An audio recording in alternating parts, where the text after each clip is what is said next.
৩২,০০০ চাকরি বাতিল মামলায় কাঠগড়ায় অভিজিৎ গঙ্গোপাধ্যায়। প্রাক্তনের ভূমিকা নিয়েই প্রশ্ন রাজ্যের। আবারও রাজ্য সরকার কলকাতা হাইকোর্টের প্রাক্তন বিচারপতি অভিজিৎ গঙ্গোপাধ্যায়কে কাঠগড়ায় তুলল।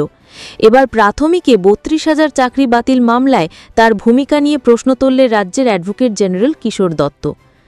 আবারও রাজ্য সরকার কলকাতা হাইকোর্টের প্রাক্তন বিচারপতি অভিজিৎ গঙ্গোপাধ্যায়কে কাঠগড়ায় তুলল। এবার প্রাথমিকে ৩২,০০০ চাকরি বাতিল মামলায় তার ভূমিকা নিয়ে প্রশ্ন তুললে রাজ্যের অ্যাডভোকেট জেনারেল কিশোর দত্ত। ২০২৩-এর ১৬ই মে কলকাতা হাইকোর্টের তৎকালীন বিচারপতি অভিজিৎ গঙ্গোপাধ্যায় প্রাথমিকে ৩২,০০০ চাকরি বাতিলের নির্দেশ দিয়েছিল। নিয়োগ সংক্রান্ত দুর্নীতির অভিযোগ ছিল, তাতেই এই রায় দিয়েছিলেন অভিজিৎ গঙ্গোপাধ্যায়। কলকাতা হাইকোর্টে সেই নিয়োগ বাতিল সংক্রান্ত একটি মামলার শুনানি হয় বৃহস্পতিবার। বিচারপতি তপব্রত চক্রবর্তী ও বিচারপতি ঋতব্রত কুমার মিত্রের ডিভিশন বেঞ্চে ওঠে সেই মামলা। সেখানেই রাজ্যের এজি কিশোর দত্ত বলেন, তখনকার সিঙ্গেল বেঞ্চের বিচারপতি সঠিক বিচার পদ্ধতি মেনে বিচার করেননি।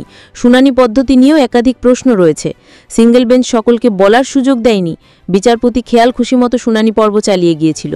এই মামলার পরবর্তী শুনানি হবে আগামী ২৩ জুন। বৃহস্পতিবার এজি অভিযোগ করেন, মামলাকারীদের বক্তব্য শোনার পরে শুনানি স্থগিত করে দিয়েছিলেন তৎকালীন বিচারপতি অভিজিৎ গঙ্গোপাধ্যায়। তারপরে পর্ষদের কাছে পাল্টা হলফনামা তলব করেছিলেন, অথচ আগে সেই একই আবেদন তিনি বাতিল করে দিয়েছিলেন।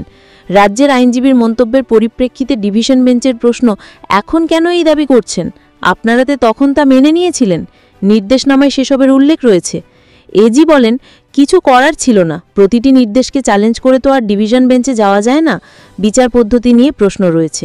যে কাউকে যখন খুশি ডেকে জিজ্ঞাসাবাদ করতেন ওই বিচারপতি।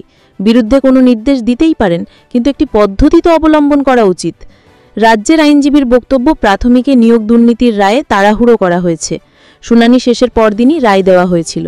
রাজ্যের আইনজীবী প্রশ্ন, কিসের এত তাড়া ছিল? রাজ্যের আইনজীবী প্রাথমিকে মেধা তালিকা প্রকাশ করা হয় বলে এদিন কোর্টে জানিয়েছিলেন। তিনি বলেছিলেন, জেলাভিত্তিক মেধা তালিকা প্রকাশ করা হয়েছিল। কিন্তু বিচারপতি তপব্রত চক্রবর্তী বলেন, এখন বলছেন মেধা তালিকা প্রকাশ করা হয়েছিল, কিন্তু এর আগে আপনারাই জানিয়েছিলেন তালিকা প্রকাশ করা হয়নি। আপনাদের কোন অবস্থান সঠিক?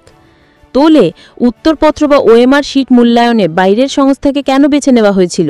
কিভাবে মূল্যায়নের বরাত পেল ওই সংস্থা? কেন প্রথমে বরাতের বিষয়ে অন্য কেউ জানল না? কোন আইনের ভিত্তিতে তাদের বরাত দেওয়া হলো?